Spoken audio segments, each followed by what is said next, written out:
Good day, everyone. Welcome to our special report on global food security. Today, we'll explore one of the world's biggest challenges, making sure every person has access to safe and nutritious food.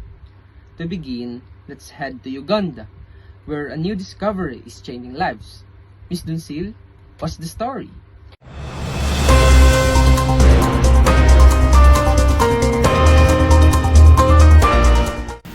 Thank you, Mr. Gomez. Across Africa, a remarkable solution is sprouting the super beans. These beans are helping millions to face hunger every day. In northern Uganda, refugee families and local farmers are turning to these new bean varieties to fight food insecurity. These are part of a group of 10,000 farmers under the new venture of commercially growing soybean aggregated as smallholder farmers. The farmers grow the soybean on contract basis with a guaranteed price with good quality. We got 16 tons. It is approximately 4 bags per 1 acre, and 1 bag of soya, it weighs between 120 to 140 kilograms. Those are 16 tons or 16,000 kilograms. And the money we got, the price of soya, it is not low and it is not high. 1 kilo of soya is 2,000. That was 32 million shillings that we got from there. That's right, the super beans were developed by scientists from the International Center for Tropical Agriculture, or CIAT. They're specially grown to grow faster, yield more, and survive drought, perfect for a harsh environment where regular crops fail.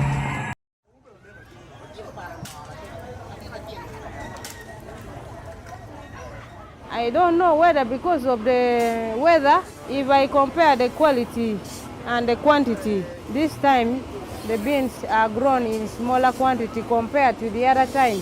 When I begin my business, I can buy this bean just at a cheaper price at 800 shillings. But for now, since the quantity is now small, the price has increased. We've seen the projections, and we know we will have more heat or we'll have excessive rainfall in some areas, so we always have to keep abreast with that. So whatever we do here, whether it is in variety development or in maintaining diversity that is very key in addressing climate change, we are all targeting for the current problems, but at the same time being aware of the future problems. The innovation is part of a global effort supported by the Crop Trust and the Global Seed Vault, which serve more than 4,000 varieties of beans to secure our future food supply. Sustainable food security now and for the future will depend on effective conservation of materials that we have now. This diversity is actually a source of important genes, important attributes that can be used for crop improvement. And most of the useful genetic resources are not mostly found in developed countries. They are found in developing countries where we are not taking proper care of them. So in order not to lose this diversity due to climate change, we really need to capture as much as possible and bring it on board. And there's a need for us to collect them, conserve them, and use them for the future. Kew Gardens and the Trust, we organised this one-week course in Uganda, and we invited 15 participants from 8 different African countries. Like Sudan, Nigeria, Ghana, Ethiopia, Kenya and others come together so that we can learn how to conserve our materials. They know their countries, they know the flora of their countries. We know about seed physiology, we know about collecting seeds of wild plants, and it's bringing together and showing that experience and its benefits for all. This workshop will get useful because the system of the procedures of collections of wild crops, it is very different from that of the crop one. It is a challenge to go and collect crop wild relatives. Many of the participants on this course, they are well experienced in collecting seeds of crops, but that's quite different to going out and collecting from wild populations. We need some speciality, some new techniques that will enable us collect or sample what we need, conserve, and for other people to use in the future. This training course is the first step for many of the partners. we hope to work with in Africa. And we're teaching a range of topics from seed drying, seed collecting, making herbarium specimens, practicing in the field, all the basic information that people will need for seed collecting. We're hoping that after this training course, people will be well equipped, well able to make good quality collections for the project. This particular training has given me a greater insight on how to manage crop-wide relatives, also about setting appropriate collection mission strategies. One thing that I've learned is the practical aspect of it, where we go to the field and we all do on-hands collection, participating in all aspects, like the seed cutting, where we'll be able to determine the maturity of the seed we have collected, and also the sampling of the population. The population may be there, but in plant genetic resources, there is a need for variability.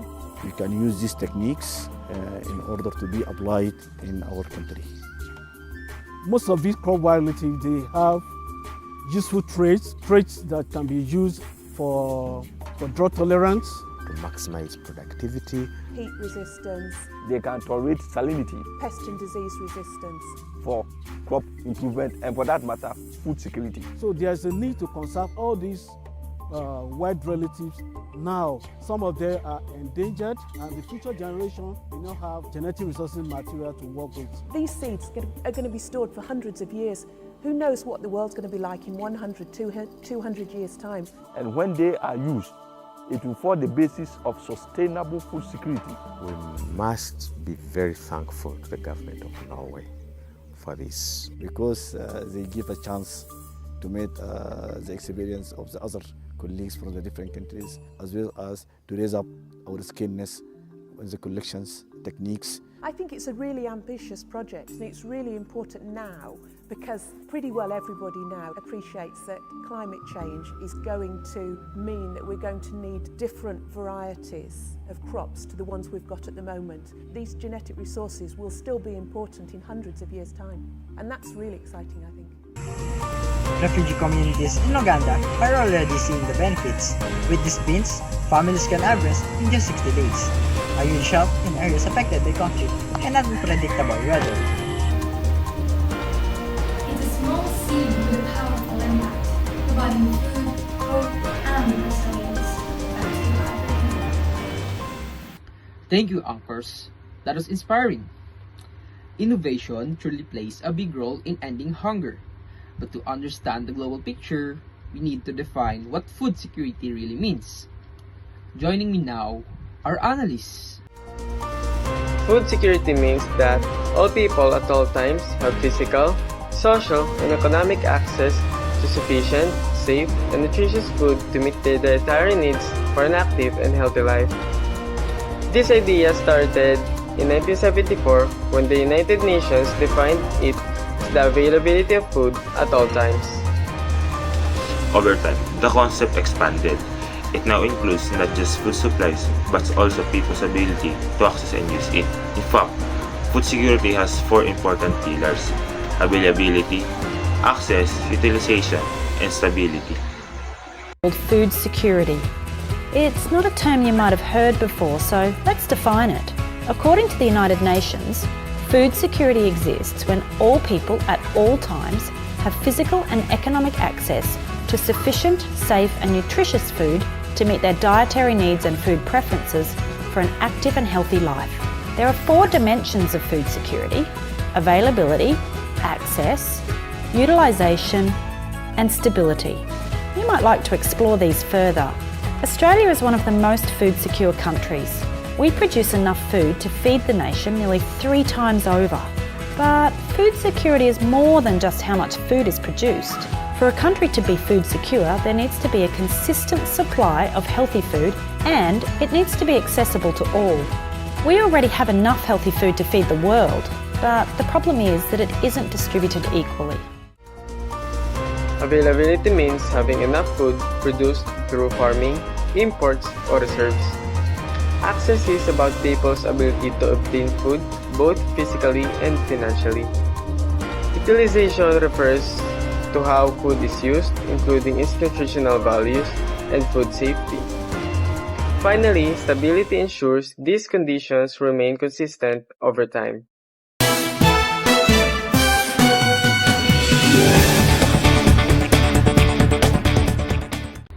Now that we understand the basics, let's look at the global trends that affects food security. One major issue is rising food prices and poverty.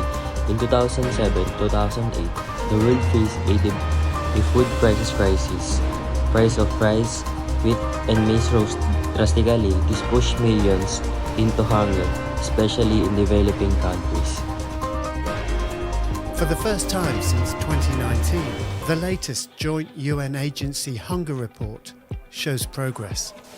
The state of food security and nutrition in the world at 2025 reports that between 638 and 720 million people faced hunger in 2024. This represents about 8.2% of the global population, down from 8.5% in 2023 and 8.7% in 2022. While this good news is welcome, progress around the globe has been unequal. These price spikes were caused by several factors: population growth, higher fuel costs, poor harvests, and export bans from major food-producing nations. For many poor families, food became too expensive. One major reason for the state of current hunger indicators is food inflation. This report also analyses the food price inflation surge from 2021 to 2023 and its effects on food security and nutrition. The median food price inflation increased sharply from 2.3% in December 2020 to 13.6% in January 2023. The analysis indicates that food price inflation has a direct effect on food insecurity and nutrition outcomes. Another challenge is population growth and urbanization. As more people move to cities, fewer young people work in agriculture. This creates a gap in food production and increases the risk of food hunger. And when food supply can keep up with the demand, the poorest communities hit the hardest. There's also the issue of biofuels. Some farmlands are now used to grow crops for fuel instead of food, which reduces available land for feeding people. And let's not forget climate change, droughts, floods, and unpredictable weather destroy crops and reduce harvests. Without urgent action, these problems will worsen.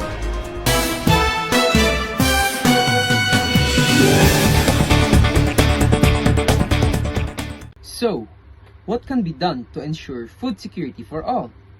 We need sustainable farming practices, methods that protect the environment while maintaining production. Stronger global cooperation is also vital. Rich and poor nations must work together to stabilize prices and share agricultural innovations. Investing in rural communities, supporting small farmers, and reducing food waste can all make a big difference. Education is key too. People need to understand nutrition, responsible consumption, and the importance of protecting resources. Food security isn't just about crops. It's about people, fairness, and the future. As we have seen, innovation like the super beans can inspire hope, but true food security means working together across the world. From science to sustainability, every action counts. Thank you for joining us in this report on global food security. This is Mr. Gomez with my team, reminding everyone that food security begins with us.